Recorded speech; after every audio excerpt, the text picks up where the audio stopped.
Hello, everyone. Welcome to the second day of the International Design Conference. My name is Marc Ocampo, and I'm an arts manager at the British Council based here in Manila.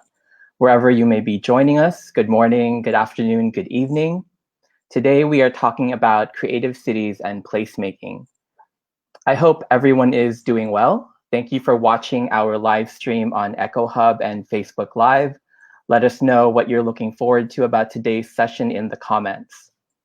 This afternoon, we will talk about creative cities and placemaking, especially with COVID-19 in mind. What role public spaces and creative hubs play in making our cities more livable and inclusive. We have three amazing speakers today: Julia Nebrija, Jia Ping Lee, and Justine Co. All three are part of the British Council's Creative Innovators Program. Julia and Jia Ping are mentors in the program, and Justine is working on research led by Creative Friction to measure the impact of our work with creative hubs. We'll first hear from all three speakers, followed by a panel discussion with all of them. We'll end today's session answering questions from all of you watching, so send your questions through the comment boxes. We'd like to thank our partners, Design Center of the Philippines, for organizing this year's International Design Conference. The theme this year is Design Futures, Better Normal by Design, championing creativity, innovation, and good design in these changing times. I'd like to start off with some house rules and housekeeping. Again, feel free to type your questions or comments in the comment section of either Echo Hub or Facebook Live. You can submit questions anytime. We'll answer questions after each speaker as well as at the end. Please identify if your question is for a specific speaker. Our community managers will curate the questions and send them to us. And let's be respectful to one another during the discussion and in the comments. Don't forget to follow the British Council's social media channels on Facebook, Twitter, and Instagram. Our handle is @PHBritish. We'd love to hear your thoughts and insights about today's session on social media. So please tag us and use the hashtags IDCPH2020 and Connected by Design. Creativity is crucial for the sustainability of developed urban cities like Manila and cities across East Asia and the UK. Since 2007, the concepts of the creative economy and creative cities have become buzzwords in the region, with government institutions like the Department of Trade and Industry's Design Center of the Philippines focusing on developing the creative industries and creative cities. The Philippine creative industries are developing rapidly, with many creative communities and hubs thriving based on their own entrepreneurial skills and efforts. Before COVID-19, major cities in the Philippines had invested time and energy to be included into UNESCO's Creative Cities Network. Cebu and Baguio succeeded in their bids to be part of the network, being named as Creative Cities of Design and Craft and Folk Arts, respectively. Last year, the city government of Makati held a workshop on creative placemaking through its Museum and Cultural Affairs Office. But now, what does it mean to be a creative city during COVID-19? How do we define placemaking when most city centers, public areas, cultural and creative spaces remain largely empty due to social distancing? Creative hubs and communities have played important roles in placemaking and the development of creative cities, but like many small businesses, they have been badly affected by mandatory quarantines and lockdowns. What role can they play to realize creative cities after COVID-19? To help us answer these questions are our three speakers, Julia Nebrija, Jia Ping Lee, and Justine Co. Our first speaker is Julia Nebrija, co-founder of Agile City Partners. She's an urban planner passionate about making cities livable. She has worked with nonprofits, international organizations, and government agencies with the goal of developing sustainable solutions to urban challenges. She was previously the Chief Operating Officer for the Philippine-Japan Initiative for Clark. Julia draws inspiration from walking around the city and collaborating on projects with creative communities in Manila. She has a master's in urban design from the City College of New York. Julia will talk about public spaces and what kind of policy strategies should be adopted by our cities and communities. So Julia, the floor is yours. Thank you so much, and good morning, actually, from here in Spain. I'm very happy to be with all of you this morning, afternoon, evening. as Marc mentioned, I see that where we're going at this point is really marrying the importance of creative placemaking and public space, which has always been there even since before the pandemic. Public space is the lifeline of a city. We've known that since the beginning of when there were cities. This is where people gather. This is where people move. This is where people vend. And when we come together in this space is when we feel the true spirit of a place. And this is more true now, of course, during the pandemic. Depending on where you live, public space is something that you might have taken for granted. I know that the contrast of being here in this small seaside town of Spain with my in-laws and my husband, they always believe, it's a basic human right to have this park. It's a basic human right to have this beautiful waterfront esplanade and all of these playgrounds and these amazing streets. Whereas coming from our context in a city like Metro Manila, this is something that we have been struggling with for decades to really integrate into our urban planning, into our urban design, to make sure that we have a quality public realm. So not every city has experienced this in the same way, and therefore during the pandemic, it's also being experienced differently. We've seen a big shift from indoor to outdoor. We know that it's safer to be outdoors, for instance, as you buy products, as you exercise, as you go for a leisurely walk. These are things that we can no longer do in a gym, in places of, in grocery stores. Although there have been adjustments, we know that the safest place to be during this pandemic is outdoors. So we've seen a big shift in how we interact that way. Of course, much less social interaction. We're working from home. We're going to school from home. We're shopping from home. So the chance of meeting your neighbor on the street, the chance of running into a friend at a bar, all of these small interactions that sort of make up a big part of our life, living in a city and contributing to our mental health are not there at this time. We've also seen a strained impact on public transportation services, where you need to maintain more social distancing in public transport and enclosed spaces, buses, trains, jeepneys, tricycles, whatever it may be where you live. We've seen how that has impacted people being able to go back to their daily lives, longer wait times, unreliable service, and it's been a very big challenge. A lot of people are turning back to biking, for instance, walking as a last resort. And whether or not that infrastructure has been there since before the pandemic makes a very big difference. So what we're seeing right now during the pandemic is a heightened importance of public space, and depending on where you live, really seeing the value of that for the first time, or being appreciative of it perhaps in a new way. Next. So what are cities doing? Even before the pandemic, one of the ideas that was strongly being pushed by some cities is the 15-minute city. This is the idea that connected, complete neighborhoods where all citizens can meet most, if not all, of their needs within a 15-minute walk or bike from home. This will contribute greatly to the quality of life, where you don't have to travel 2 hours to get what you need or to enjoy a park. This is a campaign that was used and actually was very successful. The mayor of Paris was reelected on this platform for her urban design ideas, of which this was the centerpiece. Other cities like Melbourne have been experimenting and piloting the 20-minute neighborhood. Again, all of these are efforts to weave back large metropolitan areas into livable clusters and to make sure that people have everything that they need within an accessible distance. This works really well for everyone from a very young child to someone who's elderly. And that's really what you want to achieve with urban design, is making sure that you meet the needs of a wide range of people.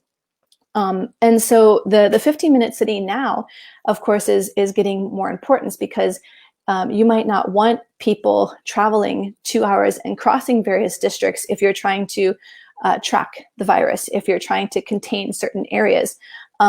If you're also not allowed to move, like we experienced in certain quarantines and lockdowns in some cities, if you don't have a grocery store, near where you live and you have to walk 2 hours, that's also not, of course, very feasible for you. I had friends in Metro Manila who were doing that. So, and of course, we know people going to work or having to travel very far to maintain livelihoods. This is something that has been challenging, and we want to make sure that you have clinics, you have schools, you have libraries, you have parks, you have everything that you need within this 15-minute walking distance. So again, this was piloted and been done in other cities. I think we're going to see more cities picking up this approach moving forward. And because there is so much more remote working at this point in time, I think one of the big challenges before was, oh, well, what if my job is really 2 hours away and I can't do anything about that? Now we have an opportunity to rethink the workplace, how we go to school, how we go to work, because so much of it is being done at home now. So I think that we'll be definitely seeing more of this approach as we move forward. Next. And of course, since before the pandemic, again, in places like New York City, in cities like Bogota, we've seen tactical approaches to reclaiming streets. And we saw that very, very strongly, again, during the pandemic. People were struggling to find space to move, to gather, to play, and they turned to their streets as a way to do that, to integrate that immediately where people live. Barcelona was an early pioneer of this as well, with the super block, into closing off 3x3 areas in neighborhoods and giving them back to the people who live there, so that you're able to, again, integrate that quality public realm where people live. In cities like Metro Manila, this is going to be very, very important, because in an overcrowded, in a place where, and I shouldn't say overcrowded, I should say disinvested and poorly planned, we don't have perhaps the opportunity to buy back large swaths of land to create a central park, but 80% of the city and most cities are streets. And that's where we can reintegrate the public space where people live. This is an example from Milan. Milan had a program called Open Streets Milan, where they made sure that there was a network, again, of these 15 to 20 minute intervals between major destinations, and they were linked by a series of these types of public interventions. And as you can see, it can be tactical. This is paint, this is bollards, this is plants in pots with some seats, and it can go into more permanent projects where you see landscape investments, permanent street furniture, permanent street closures, and an overall transformation of the streetscape. Even in cities like, I live in this very, very small seaside town now, and it's still considered a secondary city, but seems small compared to what we experience in Metro Manila. And even with the lower population and the more space, you still see extension of sidewalks. You still see the setting up of restaurants into the street. You still see closing off of streets and giving them completely back to people, because again, we need more opportunity to be together. We need more spaces to move around and spend time outdoors, especially while the weather is still nice before this second wave comes. Next.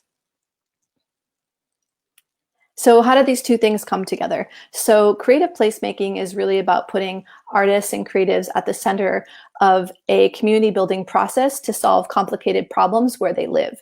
Every issue is unique to a place. And so having that process, that community built in, is really at the heart of what creative placemaking is. So of course you end up with a project, perhaps it's a mural, perhaps it's a street festival, perhaps it's some type of musical performance. But in the end, it's really about how you got there, who you worked with, and the community that you built along the way that contributes to this more resilient approach. So in the Philippines, there are various examples of this. In my experience, I was able to work with the communities in Escolta, and particularly around the First United building. And I really witnessed how we can transform public space, even if it's for a day, for a month, being able to bring together all the different creative qualities of the different communities that exist in the area and put something into the public space that helps reimagine the possibility of the place. So even though it's not permanent, perhaps being able to take the street and put a market, allow people to skateboard, play music, to paint. It helps to show how the place can be activated, how a street that's normally reserved for cars can suddenly be filled instead with vibrant activity. And I think that this is really the point, showing the possibilities for a different way forward. And that's where I hope that most of the policies and also the investments in places like the United States, Art Place America is linking artists and creatives with the grants, with the resources to work with local governments, to work with communities, to be able to tackle these difficult questions right now of social justice, access to services, loss of livelihood.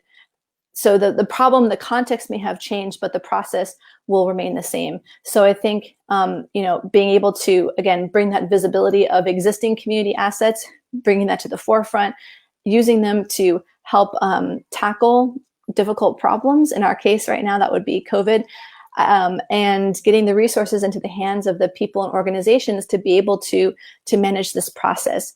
So I think that if we can marry getting the designers, getting the creative agencies with the local government units to especially reimagine public space at this time, assigning people to those, being able to support the communities of people in those neighborhoods to take back public space and be able to give it to people, it would be a win-win situation. So thank you very much. I look forward to your questions later.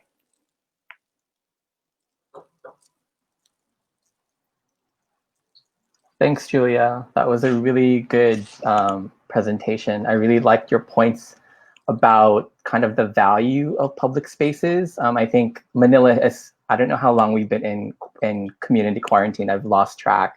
But I think that's really exacerbated like the value and how important these public spaces to gather are.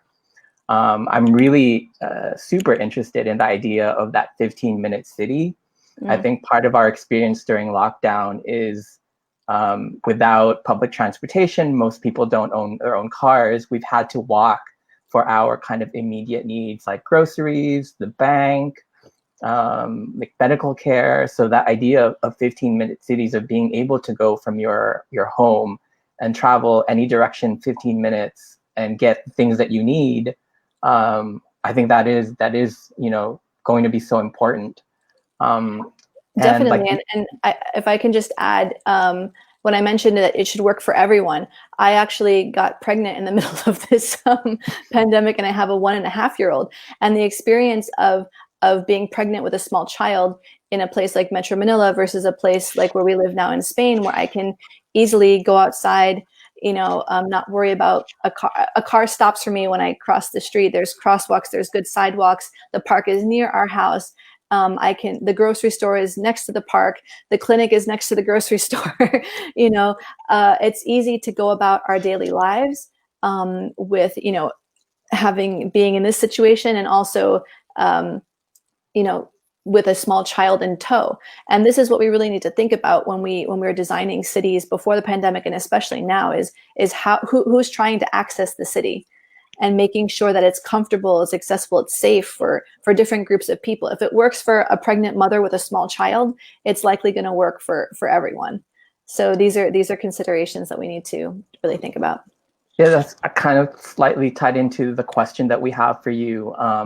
After moving from the Philippines to Spain, what's been kind of a surprising realization about cities that you've personally observed, especially, with a newborn? Well, I have to say, I do miss sort of the vibrancy of Manila. There's just something about a mega city that the diversity, the excitement, the level of sort of cultural diversity is just so different. And I think that there's no substitute really for that. A lot of places have, over-designed. They're so livable that you might be a little bit bored almost. Yeah, that's really interesting. but I definitely felt that, having lived in Metro Manila. It's why I was there for so long and didn't really want to leave until this pandemic hit. And it's something that really I think is inspiring, is exciting, and as an urban designer, is somewhere that, you know, is very rich in terms of opportunity and potential. I think the surprise, though, of course, is being a little bit older now, being a mom and being pregnant. Just I can't romanticize, I guess, the kind of the challenges that exist in Manila. It's really special to be able to have things be easy, to have things work in a way that makes your life, you know, that you feel that you can do it on your own, and you can do it well. I just think, you know, we need to find a middle ground. We need to make sure that there's a city that's vibrant and exciting, and the chaos breeds innovation and creativity. But at the same time, there's certain basics that have to exist so that you're not struggling so hard to be able to get to the middle. Right. I think that's kind of how do we find that balance is really the challenge. Okay, thanks, Julia. We'll come back to you during the panel discussion, so we'll talk a little bit more, but thank you so much for that presentation. Thank you. So on to our next speaker. Jia Ping Lee is one of the founders of Tempatico, developing strategies for urban, corporate, and cultural places, designing futures that foster hope. From 2015 to 2019, Jia Ping worked at Think City, driving the heritage and placemaking agenda in Malaysia as well as the region. She's passionate about issues on branding, the arts, and communities, in helping build vibrant economies and places. And she believes that there is a huge gap in this area which needs to be addressed by local corporations and government bodies. Today, Jia Ping will talk about narratives of creative cities that can inspire and build movements. So Jia Ping, the floor is yours. Hi, thanks, Mark. So good day, everybody, wherever you are. Thank you so much for tuning in. I think Mark's just queuing up my slides. Totally agree with Julia. There needs to be, I mean, living in Kuala Lumpur, Malaysia, there really needs to be a middle ground. And it is cities here, hard work for women with children as well as the age. So how do we design creative cities in a digital world? Next slide, thank you. So again, just to echo Julia, creative cities are bottom-up cities. And when we talk about bottom-up, it's not enough just to involve communities, whether they're residential or they're working communities or they're individuals staying in that area or having a lot of work in that area. You also need to invest in empowering them to come up with programs themselves. So there's many layers. There is the idea layer in terms of participation, but there's also the ownership layer where they actually come in, roll up their sleeves and say, what can we do? Because local governments can no longer support full initiatives that basically create creative cities or support creative cities, because resources are finite and they do have limitations because there's a lot of pull for the spending. So what do we mean by bottom-up cities, and what are some examples? Next slide. So when we talk about bottom-up cities, you really are talking about creating a narrative that resonates with the community. And what do we mean by a narrative? So human beings connect to places via these three, what I call spaces, which is the rational, the functional, and the emotional. And oftentimes cities that come up very fast in developing worlds, they look at really the functional and the rational. Oh, we need places to house people. We need places to invite multi-corporation nationals to come in and invest and cite their Asian HQ here. But then they forget about the emotional aspect. It's what makes the city compelling to attract the talent to come from all over the world to choose to work with you where you are sited.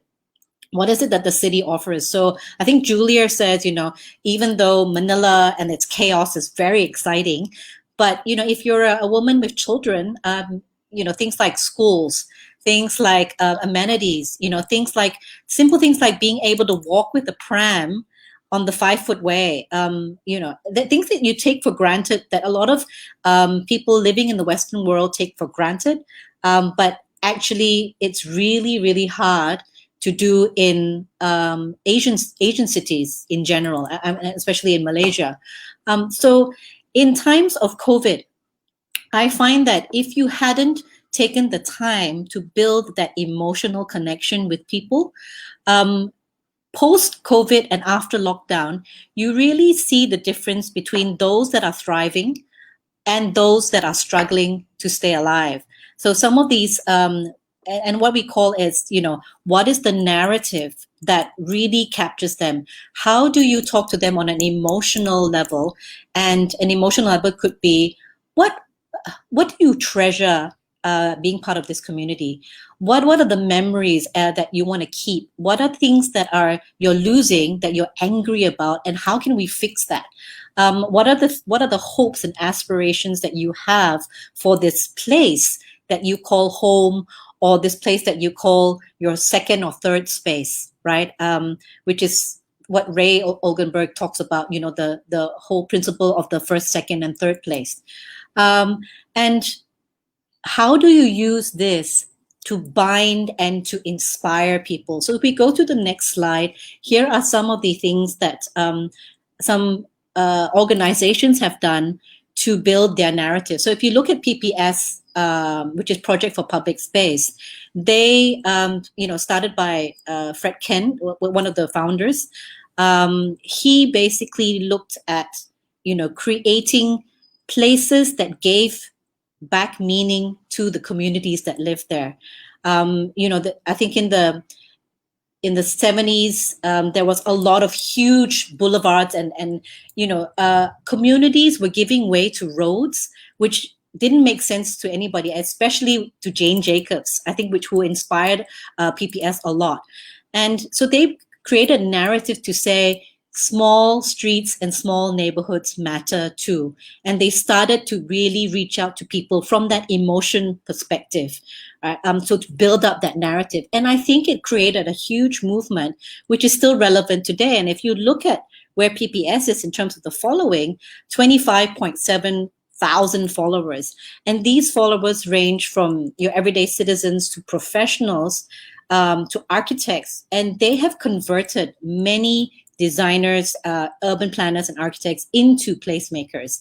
Those that started designing from just a functional point of view have then really relooked at how they created spaces from a human-centric place, right? So this is a narrative that you need to look at.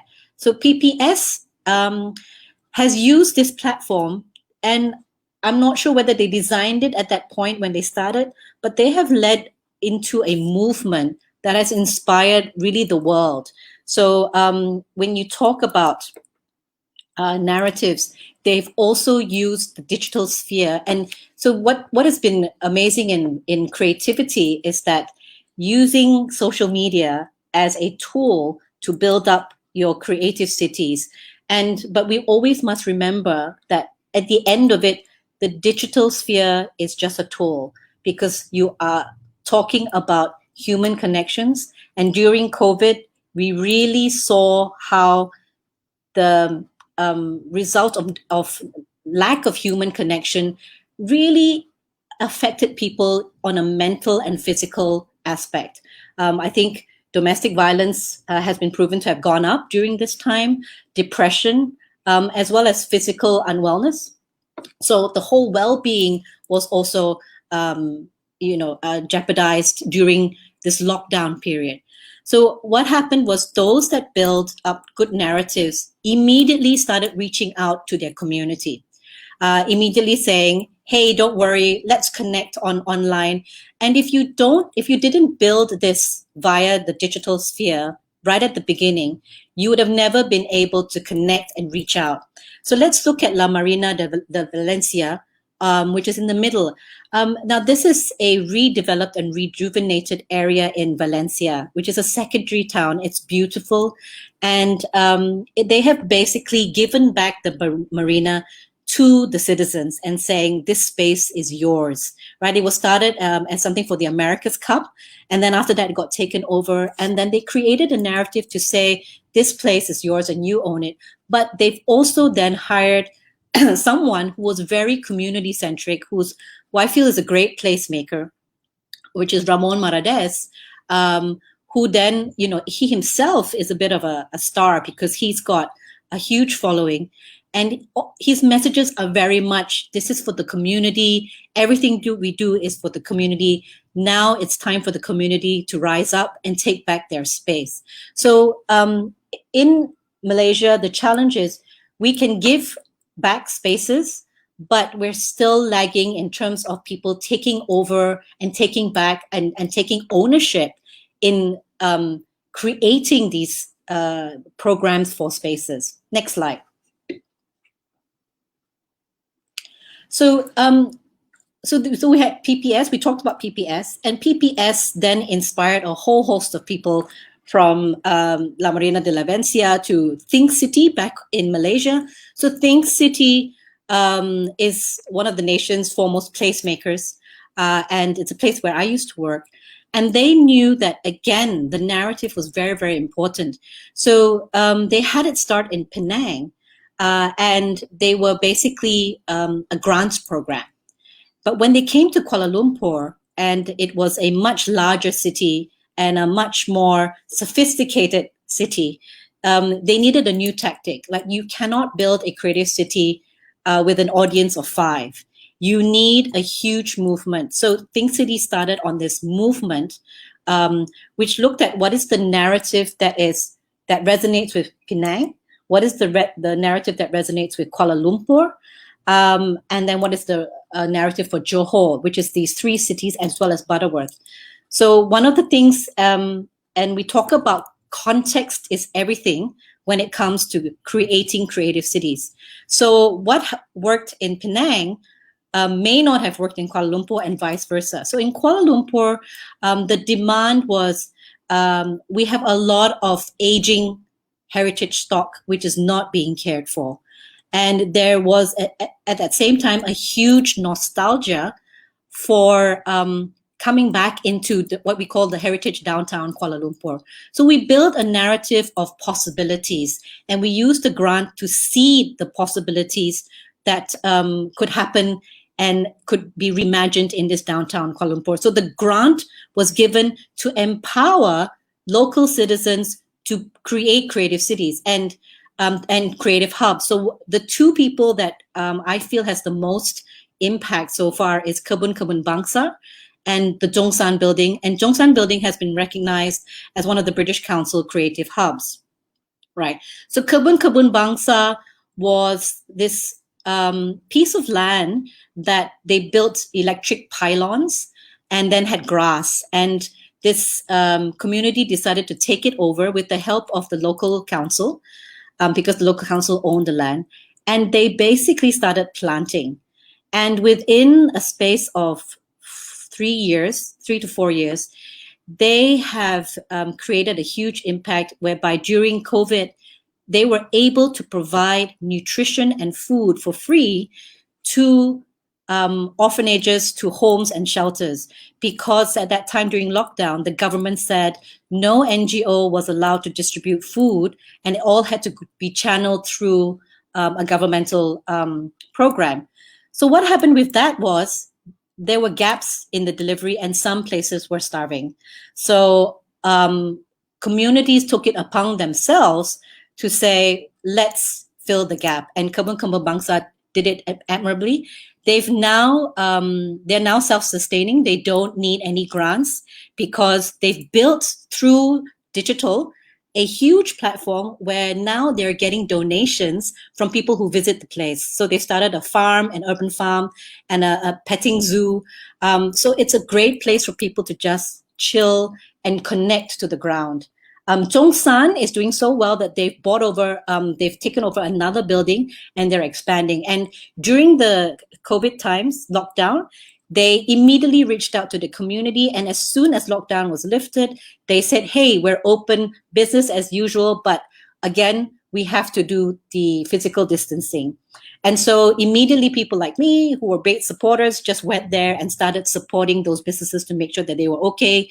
And also then we were then, buying takeaways from them to make sure that they would survive. So this is what we mean by building the emotional narrative. Next slide. And so what is now the next step? So the next step really is, from PPS, we now have Placemaking X. So Fred Kent has retired from PPS, and together with Ethan and Josh Kent, he has started Placemaking X, which is a movement to bring the placemaking movement on an international level, whereas PPS then concentrates mostly on the Americas. And so Placemaking X will bring the movement and really empower young designers or urbanists who want to know what placemaking is and be involved. And what is great about this movement and the placemaking narrative as a whole is that they give things for free. They give knowledge for free because they know that if you want to build a movement, if you want to build emotional resonance, you really need to also educate. So one of the key placemaking board members is Hans Krasenberg, and he is the founder of STIPO and this movement called the City at Eye Level. And what the City of Eye Level has been doing is going around collecting best practice stories from all around the world. They've got one City at Eye Level Children, City at Eye Level Europe, and they're going to launch very soon with Think City and Eye Discovery in Hong Kong, the City at Eye Level Asia. So when you build emotional connection and resonance, the movement then self designs and self creates, and people have no qualms giving knowledge, giving time, and so there's a lot of goodwill generated. So for creative cities, you need all of that: time and goodwill and generosity of spirit. And so, I'm just going to end there. Next slide. And looking forward to getting some of your questions. I write in LinkedIn, so if you want to know more, you can actually access some of my thoughts on LinkedIn. Thank you.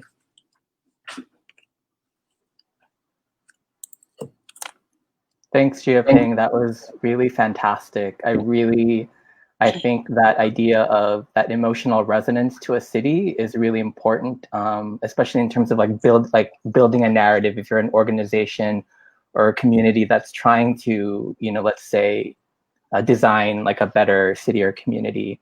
And again, like the idea of that creative cities are bottom-up cities, that it really starts on the ground. And I think it was really good for you to highlight that lack of resources that the government and local businesses might not be able to provide. And so we have to sort of think about what are ways we can then provide those resources to these organizations. We actually have a really good question from the audience. So I think they'll post it up on the screen for us. But I'll read it to you now. So hello from Davao City. Could you cite some examples of public or social events that have been successfully run during the pandemic and the types or features of built environments that supported them? Right. So one of the problems during lockdown was that there was a lot of problems in terms of the communication. So there was lack of clarity of what could be done and could not be done.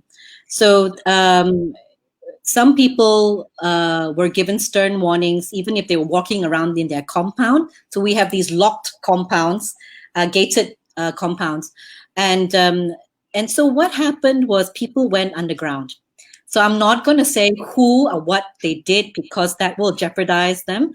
But you had people who organized, especially those who are outdoor, who organized small groups to say that, if you need to get out, we have a volunteer program where, because food distribution was allowed, you could come in as part of the volunteer food distribution network, or a gardening maintenance network. So these were some of the loopholes that people were using to actually go in and basically contribute. So some of the public social events, the most successful were these, what I call dark events. I mean, they weren't events, they were volunteer programs that you only knew through if you were as part of the social network, right? If you were part of the community, and they knew who they could reach out to and who they couldn't, right? And then there were also the charity networks, the Lions and the Rotaries. They immediately went in and filled the gaps where the government distributions couldn't have. So if you talk about social events, there were 0 social events, but there were a lot of rescue events. So these were social purpose events, because we're talking about, hunger, and also people being kicked out of their homes because they had no money to pay for their rents. So those were, and what has been a crisis that's come up is now the arts are in crisis. Arts practitioners are in crisis. And so they're looking at the federal government to help them. And what has happened in Malaysia was there was 0 social events because it was seen as a no-no. And then when we went into a recovery mode, and we're still in recovery mode, social events was kept to 40 people and below. So then everything went onto a digital sphere. And anything that is successful is not publicized because that it means it's contravening the rules, right? Because you can't have a really successful program with 40 people of any scale, because it's really intimate and too small scale to be termed as a successful public event. For me, successful public events are, you have it in a park and there's like thousands and thousands of people coming in, and you can't do that anymore. Right. I know some cities in Europe are allowing it, and football stadiums are allowing it, but we can't do that. So, Marc, we basically in Malaysia, we have limited gathering capacity. Again, it's up to the government whether they lift that or whether they change the rules. So really, we're living from day to day, and people protest until a vaccine is found. It's really not safe. And what we found is the aged are really impacted in many, many ways because they have been cut off from access to other companionships and other places where, especially malls where they hang. So now malls, everybody's in masks, everything's really, spaced out. And so there's this sense of energy that you get that revives you when you go into public spaces. And that perhaps is the next topic, the consequences of lack of interaction. That was a really good kind of point that I'd never considered, really. Like when I thought about creative cities and placemaking, I guess I'd always thought, well, like creative cultural spaces, museums. But you brought up a really good point that in creative cities also, it means like, basic needs, like how are communities coming up with creative solutions to fill in gaps or things that maybe the local government hasn't been able to address. I think that's a really fascinating point, and curious, maybe let's say in Manila, like what are these underground networks that have been being built or made to address a lot of these kind of inadequacies or limits that have come up because of the pandemic. Thanks so much, Jia Ping. We'll go back and talk more during the panel discussion, but thank you so much. You're welcome. So we are at our last speaker. Justine Co is a social science researcher working with Creative Friction. She has worked with various nonprofit organizations where she has evaluated programs that aim to make development, inclusive, and sustainable. She's currently working on a project that examines the resilience and creative value added of creative hubs in the Philippines. This research was actually commissioned by the British Council and is being led by Tuka Toivonen, the Director of Creative Friction. Justine is finishing her master's in global politics at Ateneo de Manila University, and today she will talk about the value of creative hubs and how they've been adapting in response to COVID-19. Justine, the floor is yours.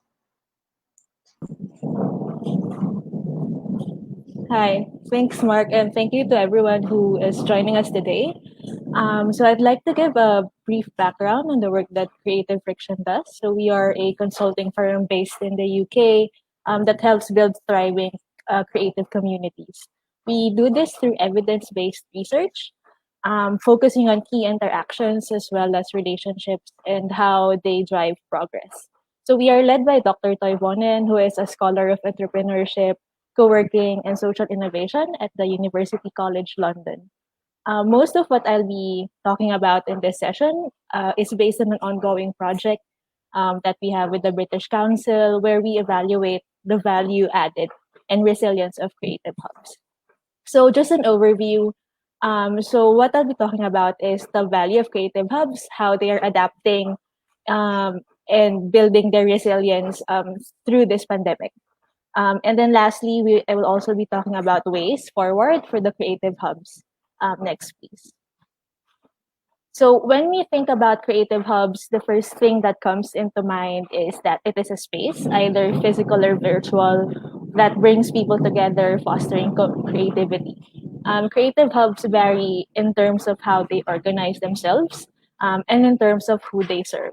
Some hubs are loose networks, some have regular members or participants. There are some that cater to a specific type of creative sector or industry. For example, we have creative hubs working with local indigenous artisans, film workers, performing artists, and the like. What is consistent in these creative hubs is in its interactions, and this is where their value added lies. It is these interactions that provide the creative value added of the hubs. So these interactions come in the form of interacting with the hub itself, where the hub provides material and social support. So for example, they might provide a space where the creatives can work, organizing networking events where they can build their professional network. Second, it is in the interaction with fellow creatives, where creativity is fostered, where feedback is provided, ideas are being realized. And third, interaction with the wider audience. This happens when creatives or creative hubs give an opportunity to showcase the work of their members. So note that this is not linear. It can come at various points in time. These different levels of interactions have the potential to shape the course of an idea or a creative path. Its impact can be subtle or it can be dramatic. When we talk about interactions, we consider all types of interactions. So it doesn't have to be a formal event. We found that sometimes that most times informal interactions are just as important as formal ones. Interactions can also happen in different stages of the creative process. So from the early stage, assessing development of ideas and projects, generating feedback on completed products. So these interactions are crucial in building the resilience of creative hubs. Next, please. So creative resilience is an enhanced capability which enables individuals, groups, and communities to respond optimally to life's immediate challenges, but also to imagine future opportunities and risks, supporting creative foresight and the development of preferable futures. When we talk about resilience, we also need to talk about adaptation, which is adaptability is the capacity of actors in a system to influence and manage resilience. Many of the adaptation strategies that we talk about have the potential to build the resilience of a hub. Without the ability to adapt to new situations, resilience won't be possible. So through resilience, transformation happens, or the capacity to create a fundamentally new system when conditions make the existing system already untenable. What we're interested in this evaluation is the collective creative resilience of hubs or resilience in actions. We are more interested in the how. So how creative hubs are supporting its members, how members are helping each other emotionally and problem solving levels, and how hubs themselves transform. So next, please. So now I'll be talking about the challenges faced by the creative hubs during the pandemic. So the first one is COVID-19 magnified the challenges faced by creatives pre-pandemic. The most obvious is the economic impact of COVID-19 and the social distancing measures on the livelihood of workers in the creative industry. So it magnified the vulnerability of creative and cultural workers that has been the reality pre-pandemic. So many of the members of the creative hubs have precarious work conditions with limited to no access to social security. So members of creative hubs are usually freelancers who earn through commission works or and their projects, or business owners who earn through retail sales or through their own physical stores. Because of the pandemic, income generating activities such as shows, workshops, film production, manufacturing, etc., have been cancelled or postponed indefinitely. The second challenge that they face is that the treatment of cultural and the creative sectors as non-essential and at the bottom of assistance and support priorities. In relation to the first point, the financial toll of the pandemic will have long-term effects on the sector as a whole. So there is uncertainty about how artistic and creative work will be received by consumers, audiences, and the general public when restrictions are eased. For an example, hubs that sell artworks anticipate a change in shopping habits where consumers will not be keen to purchase their products, or there are also questions about how keen the public will be to go to event spaces once restrictions are eased. The creative and cultural industries are also treated as non-essential or at the bottom of the priority in COVID-19 assistance and rehabilitation policy. And there is a real concern among hub managers of not being able to survive COVID-19. Hub managers that we spoke with are not expecting any government support at the moment to help them survive this pandemic. The next challenge is that not all creative hubs can fully and effectively transition to the digital space. The challenge is keeping the interactions within the creative hubs, especially when not all creatives have access to the internet. While there are hubs that have accelerated their plans to build their online presence, there are hubs that are unable to do so due to the nature of their programming. So this is true for programs that work with local indigenous communities, those that organize artistic and cultural events, and the film industry. There is also a difficulty for some hubs or their members to shift online. So these are creatives who don't have access to stable internet connection or online platforms. Furthermore, shifting to online platforms poses questions about financial sustainability for the creative hubs. One main concern is how to monetize the shift to creating online content and the willingness of the public to pay. Lastly, mental health support is also an overlooked need.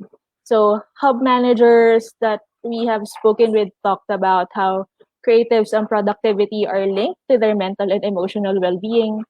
Physical interactions build a sense of community that is challenging to translate to digital interactions.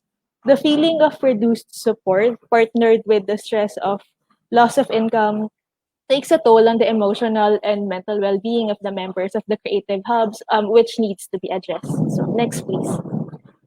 So how are creative hubs adapting and trying to build their resilience in this pandemic? The following are adaptation strategies that can build the resilience of creative hubs. Creative hubs were asked how they are responding to the ongoing pandemic on three levels. One, as an organization. Two, in terms of responding to member needs. And three, in terms of their broader community and industry context. So first, in the short term, or their immediate response is to be involved in COVID-19 response initiatives and the production of PPEs and essential products. In the early stages of the pandemic, the hubs have been involved in initiatives to create and donate PPEs to frontliners and communities. Some of them are giving out care packages of essentials to their hub members, and those in manufacturing and retail are starting to manufacture essentials for the consumer market.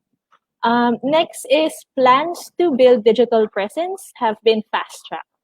What COVID has done is that it minimized the physical interactions and has emphasized the digital interactions. Building an online presence has always been in the pipeline for many of the hubs that we have spoken with. Some have online presence already, but these were not maximized. The building of their digital presence is being done by improving their websites, creating online content, as well as by setting up online spaces for their programming. So, for example, they would mount a film festival online. The next one is in terms of interactions, regular check-ins with hub members and their wider network. So most creative hubs are in regular contact with their members and other hubs to check up on each other and to share each other's initiative.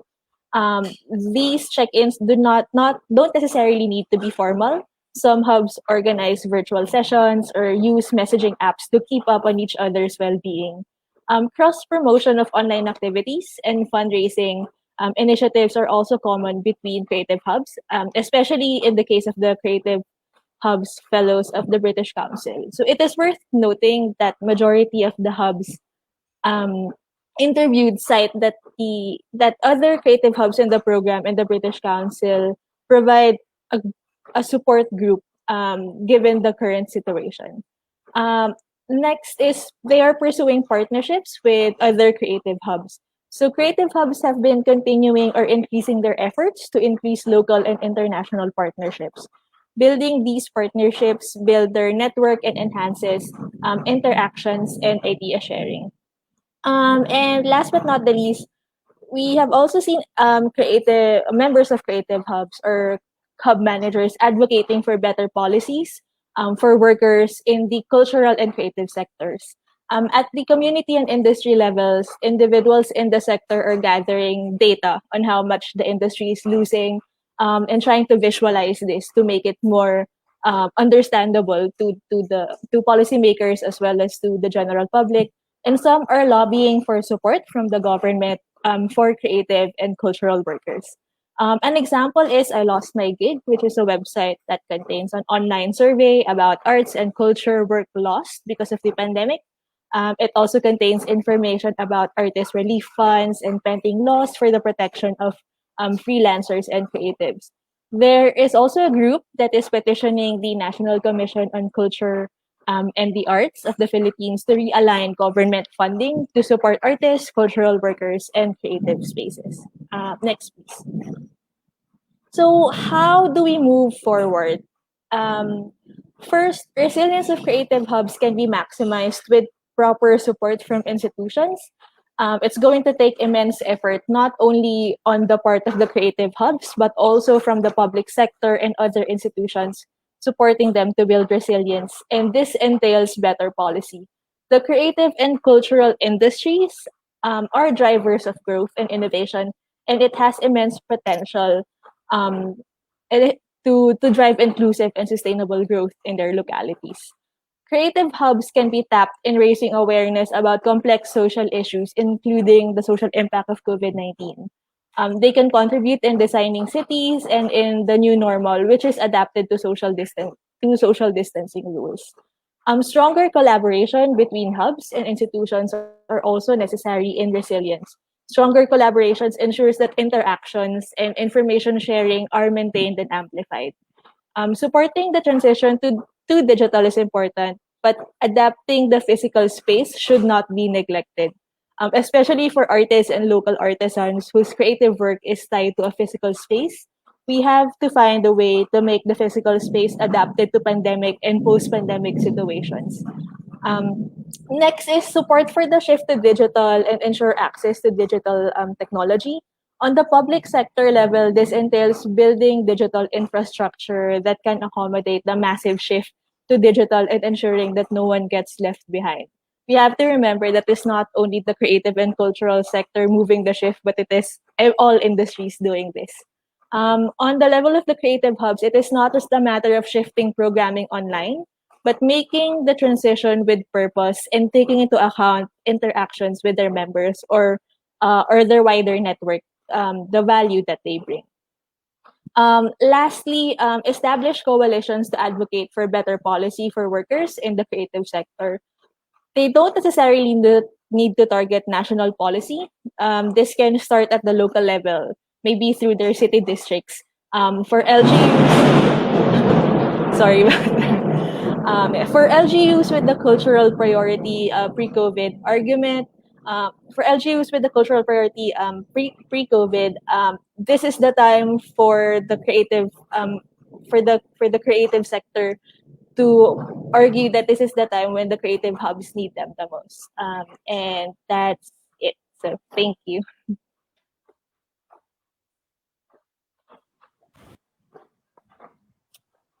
Thanks, Justine. Yeah, there's also thunderstorm here. But yeah, I was really, again, very interested in your research on the creative value added of hubs is in their interactions and not specifically, their interactions within the hub community themselves, but with other creatives to foster like peer support and then their interaction with the wider public. So we're definitely looking forward to yours and Tuka's report later this year. And then the other thing that I wanted to point out, besides what you were talking about, creative resiliency, being able to imagine future opportunities and risks, being able to use it as a way to sort of have foresight and look at preferable futures. I really like that term, preferable futures, especially kind of in light of what we're dealing with, that notion of being able to look forward and seeing kind of like the positive direction and the kind of like the theme of the International Design Conference is sort of like designing this new future. Actually, we have a question that we wanted to pose to you. And I think they'll post it up on the banner. But speaking of the interactions of hubs, do you think hubs in the same city can interact with each other to support one another and their communities? And do you see it happening here in Manila? Actually, yes. I think the easiest way to build interactions among hubs is to focus on their locality. And we are seeing it here in Manila. For example, the members of the British Council Creative Hubs program, many Manila-based hubs are actually trying to collaborate with each other. For example, there was Common Room and Ant Hill who were trying to create like this care packages for distribution for COVID relief. And I think that in a way that not only helps them in terms of their marketing or in trying to spread awareness about their hub, but it also gives them an opportunity to work with each other and also to share any ideas that they might have and how they are like dealing with the pandemic at the moment. Okay, great. So we're going to bring back all our speakers for the panel discussion before the thunderstorm sort of shuts down our internet and our electricity. So we'll bring back Julia and Jia Ping Lee. Hi, everybody. Hi. So we'll do kind of the panel discussion and I'll pose a couple of questions and then we'll move on to the audience questions because a lot of them have started to come in. So I want to be able to address as many audience questions as I can. But one question I did want to ask everybody was something that Jia Ping brought up was, local governments haven't really been providing support or resources. But do you think in light of COVID-19, they will reevaluate their priorities and invest in cities? Or do you think this will mean less resources for cities and placemaking?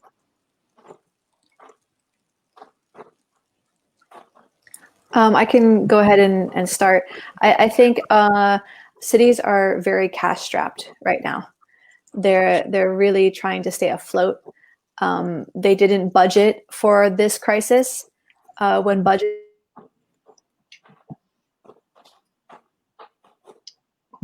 Julia froze. Oh, sorry. Hello? Yeah, we can hear you again. Okay. I think we're going to see very thin margins for a little while from government. So we probably are going to be having to look and rely more heavily on some of the international institutions and also possibly the private sector to figure out how we can come up with innovative partnerships to meet some of these financial strains. Jia Ping, what do you think? So, because some of our biggest capital cities are tied to the federal government, so Kuala Lumpur is a federal territory, they are basically channeling a lot of their resources to aid. And really, as I said, some people are starving, and we have a lot of issues with migrant communities, and local government are kind of struggling with all these multitudes of issues. They're not getting, as Julia said, they're not getting their some of their normal income revenue because people have shut down. People are refusing to pay because they can't afford to pay. So there are multiple issues, and so some cities in Malaysia, if they're in other, if they're like state governments, they're doing aid programs. I think that they have already invested long-term in sustainability.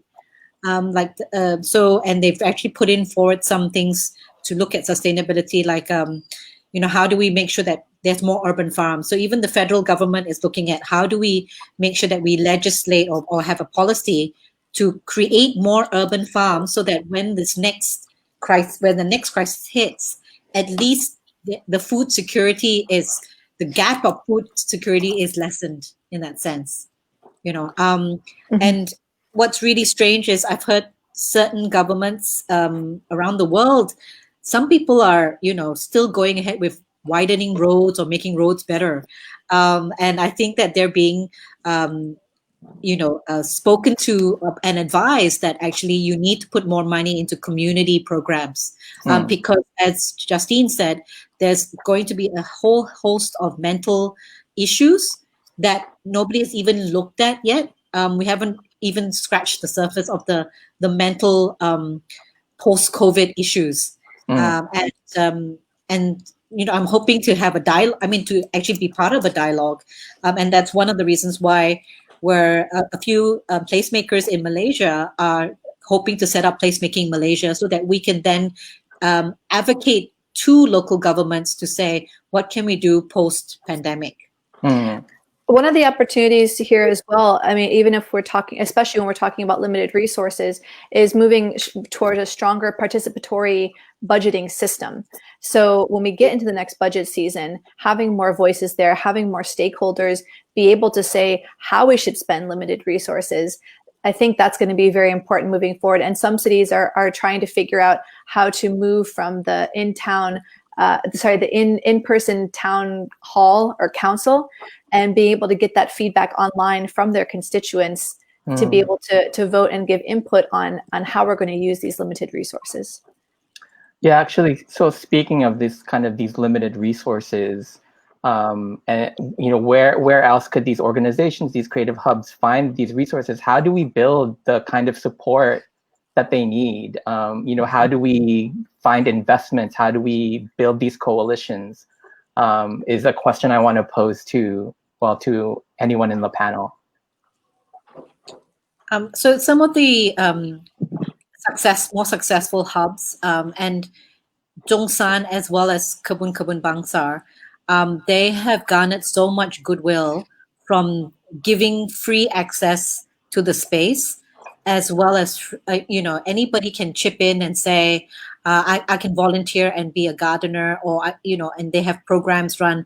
So they've built up such a great following before COVID, and then also doing feeding programs during COVID, Now, post-COVID, they are one of the safe spaces that you can go to because it's so large.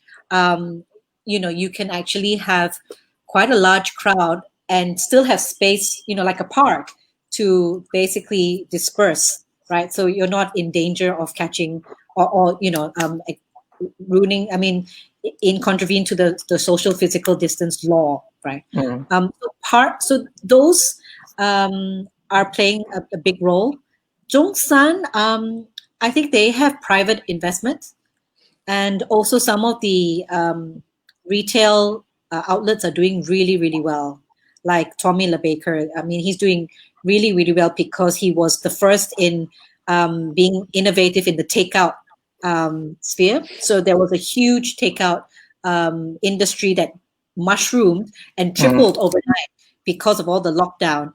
And Tommy was he did something really special. Like he was basically offering people his starter, like so the sourdough starters, so that he could then tell people, please bake your own sourdough at home. So he was empowering communities to be bakers, Wow. and so, normally starters are like the family heirloom of any baker, right? You don't share your starters. And he was just this amazing giving. And so this is what I mean by, I think if you want to survive, that goodwill, and it has to be authentic and people feel it and emotionally react and resonate with it. And so that keeps people coming back so that you're not then constantly having to look for investment. So the community will fund you. Yeah, that's a really amazing example. I mean, I remember at the start of the pandemic, there was that kind of like, I don't know why there was like no yeast available in the grocery store. So like you couldn't, if you wanted to bake bread, you couldn't make it yourself because there wasn't any yeast available at the grocery store. But the fact that that bakery was offering starter to the community so that, again, like you said, empower them, that's really fantastic. Yeah, if I may So also add. I want to get to the audience questions because a lot of them are coming in. Yeah, Justine. Sorry. Yeah, if I may also add, in terms of coalition, the creative hubs in their individual, in the individual level, they have already organized in a way. But the problem, not necessarily the problem, but I think what they're doing is that they're focusing more on the national level, which is trying to get laws passed, which is that will take a long time before they can achieve any goals. So really, at the moment, what I think they can do is try to focus more on their local district level. And just like what Julia said about participatory governance and budgeting, I think that's also one good way for the creative hubs to actually make an impact and be able to steer a portion of the budget that we do have to the causes, to cultural and creative, to policy supporting cultural and creative the cultural and creative industries. And beyond just budgets as well, in terms of policies, having a seat at the table in local development councils and such, most of the cities, a lot of cities haven't filled their seats for civil society representation. And that's actually one of the requirements in order to get the seal of good governance in the Philippines. I believe even Makati has open seats for civil society representatives to be on these local councils, which is where you get to even know about when things are voted on. Otherwise, you hear about it over the loudspeaker in your barangay or maybe at the basketball court if they post it, or if you happen to be walking by the city hall and then you see the announcement, right? So that's really the best, and I think we've talked about that a little bit with the Creative Economic Council that was formed in the Philippines, and as one way of really giving the political capital to these creative organizations. That actually leads to a really good audience question we have from Coco Burrito. She's asking, how about making our creative hubs partners of government for COVID response and recovery? So maybe not just focus on COVID response, but being partners or being involved in government. Do any of you think, because I know all of you have worked or been part of creative hubs, do you think creative hubs can enter sort of the sphere of like public policy and governance in some way as partners, as actual leaders? Yeah. So sorry, just to build on my comment then, I have those suggestions, but in addition, I was just writing down, when the pandemic hit, one of the big problems was how to do something quickly. So there's all these ideas, but how to actually roll it out on the ground is really challenging. And governments were really strained to have enough teams of people, especially because everyone's also isolating and doing their own quarantine, to be able to physically, or not just physically, but even logistically or strategy wise, be able to figure out the how to implement something. Creative hubs, creative communities that have already worked together, have had the experience of working with each other, with the communities, can participate in that how, in the implementation, especially during a crisis. So I think mobilizing the network, mobilizing these teams that have already been working together is very, very valuable in times of any crisis. Yeah. So I think that it depends on the type of hub. So when we talk about the Kebun Bangsa, which is the community urban farm hub, I'm going to lump them into creativity, because I think that there's I think farming, you need creativity, to basically come up with what they're doing. And so they've been visited by the federal minister for local government. And so they've been part of the conversation to basically look at policies that mandate more urban farms, right? And the unfortunate thing is the other creative hub, which is Zhongshan, they've been in conversation with the local council, but I think that they're not seen as a priority, because they're seen as maybe a small section of the community, where you have bigger sections which are the urban poor that they have to worry about. So it really depends on how you what type of creative hub, and then the government would pick and choose who they would partner with. Yeah, and in the context of the creative hubs in the Philippines, some of them actually do already have existing partnerships with local government units. An example is Pineapple Lab, which has a partnership with the Makati City City Hall, as well as Zapateria, who works with the Marikina City Hall for their shoemaking initiatives. So I think that in terms of trying to get in touch with the city hall, with the local city government, it won't be as challenging for those with already existing partnerships with local city governments. It is just a matter of trying to advocate better and trying to shift and trying to strategize which part they would want to be involved in. So there's another question that I really wanted to pose, and it's from Kenneth Bunas, who's actually one of our Creative Innovators Fellows. So his question is, are there any tips on how we can foster a creative ecosystem where communities form a vast network that is no longer region or industry specific, but work seamlessly together? Jia Ping, I'll sort of pose this to you first, because you did talk about that underground network, that network of communities. And I am really curious, can creative hubs play sort of a role in building these sort of either underground or very public networks? Yeah, absolutely. I think that, I think Justine said that, it really depends on what your offer is. Not everything can be digitalized, right? So if you're selling food, you're basically, if the hub is all about food and very localized things, it's very hard, and you can't export.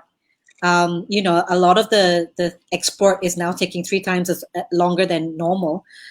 So you have to really look at what it is that you are, what is the value that you're giving. So in terms of those creative hubs that deal in knowledge, that is really accessible via the digital sphere, there's, really the world is your oyster. And then it's like Placemaking X, which launched 9 months before the whole COVID shutdown, but they were still able to expand because they talked about knowledge sharing, aggregating knowledge for free, basically immediately. I think one of the things that Ethan did, which was the director of Placemaking X, was he immediately set up a meeting with all the leaders, placemaking leaders of the world.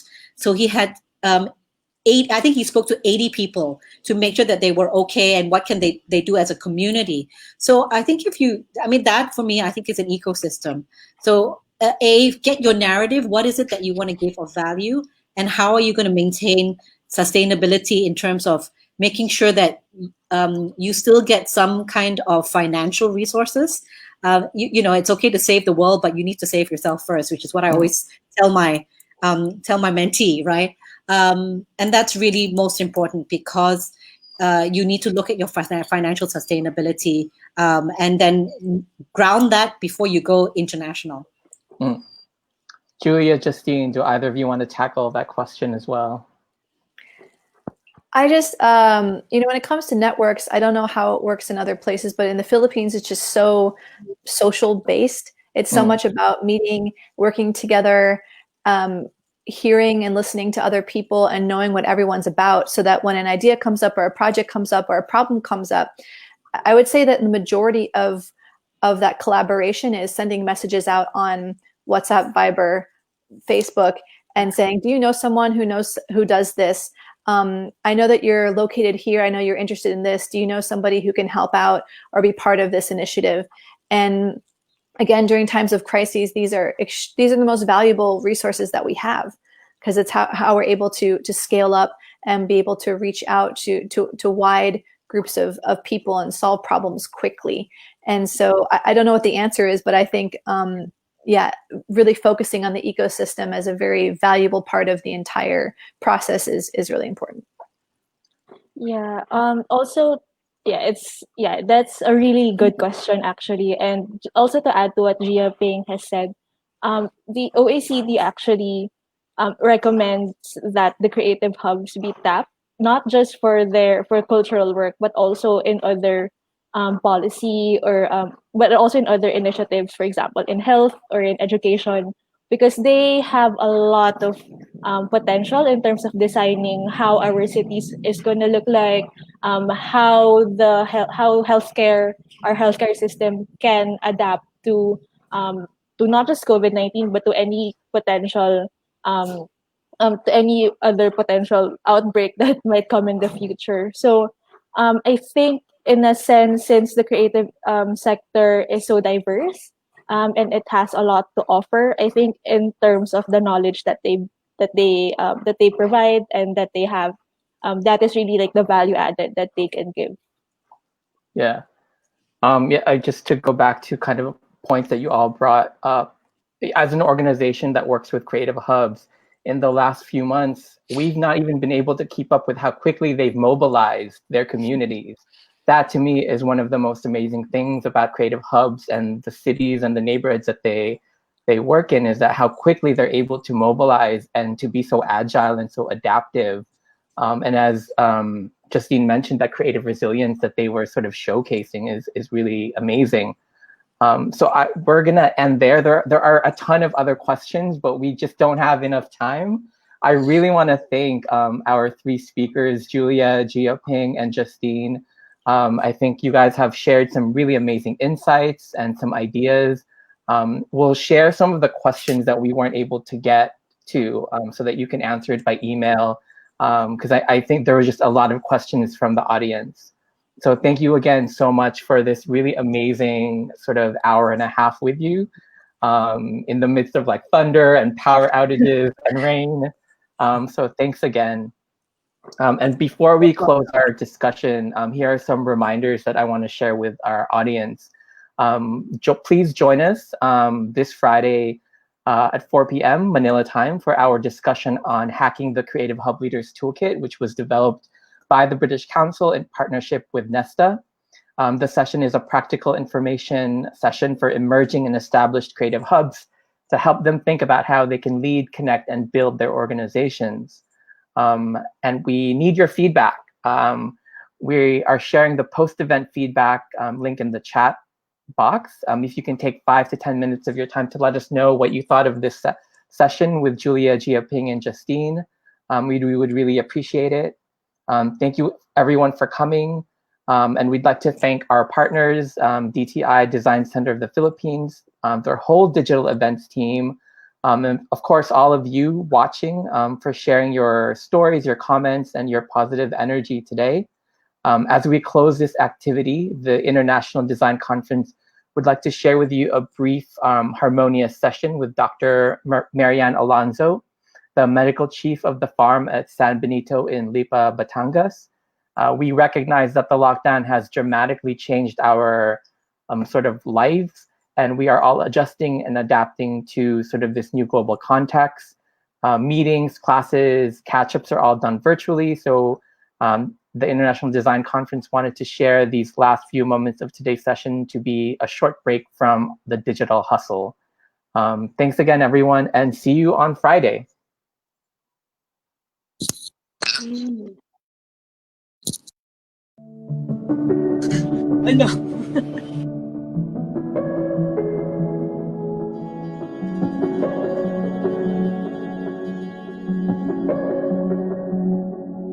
Welcome once again. Today, we will be talking about the importance of taking care of the eyes, taking care of the tension in this part of the body, especially for those who have been doing a lot of e-meetings, virtual meetings. So let's start with just breathing in and breathing out. All healing traditions emphasize the value of breathing. With every breath, you reconnect to that biological rhythm. And with the fast pace of everything from generating information, trying to create new things given a short period of time because of what's happening all around, there's really this disconnect or a gap between biological natural rhythm and what is expected, especially among those in the corporate world. So go back to the breath.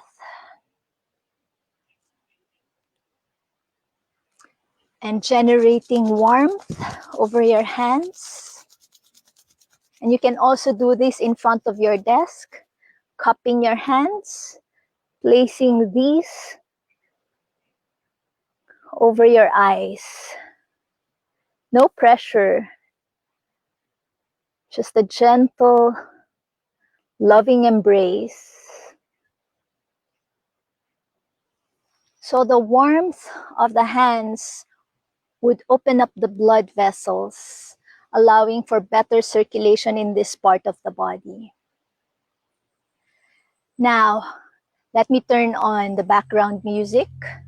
And I invite you to just imagine your eyeballs as paintbrush. And you move your eyeballs with the rhythm of the music. Let the music move. It's like you're painting. So with eyes closed and this gentle eye movement, painting, allowing your eyeballs to dance with the music, lessens the tension in the eyes.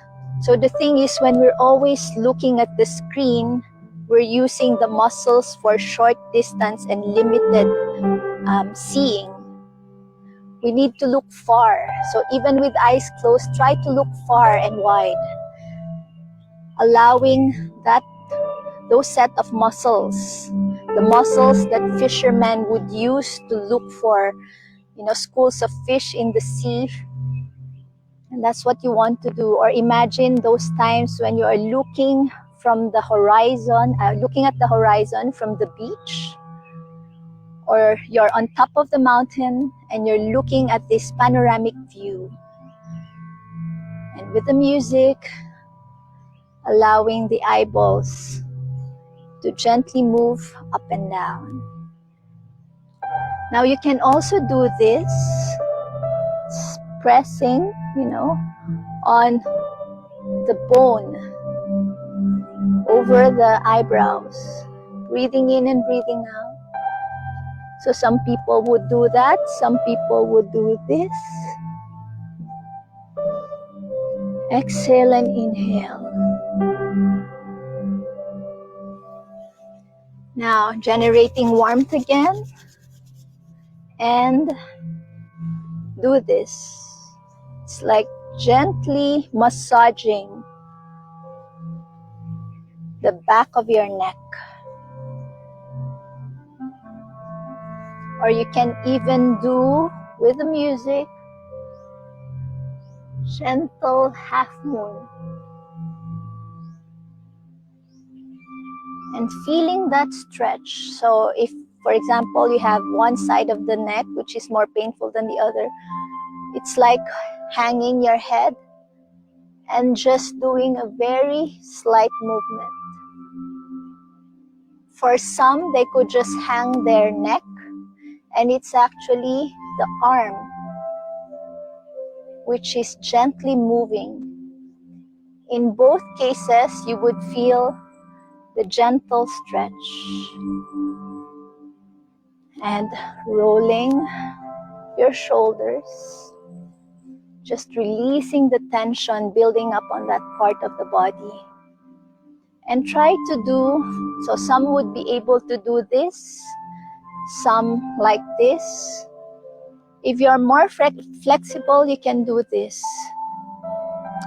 And this activity of being more aware of your back and opening the chest helps with the expansion of the chest and therefore the oxygenation, which is very good during this COVID time, especially when most people are wearing masks when they go to the grocery or supermarket. So just opening. And you can even do this gentle up and down movement. In Qigong, this is, or Shibashi, this is called the flying the goose movement. But if you do this very slowly, you would actually feel your respiratory muscles being activated. And at the same time, strengthening the back muscles. When we grow old, we have a tendency to contract like this. So as an anti-aging solution, you want to be more aware and activate the muscles of the back. That's why this exercise, when you're just talking, conversing, just thinking about things, try to engage the back muscles. Thank you.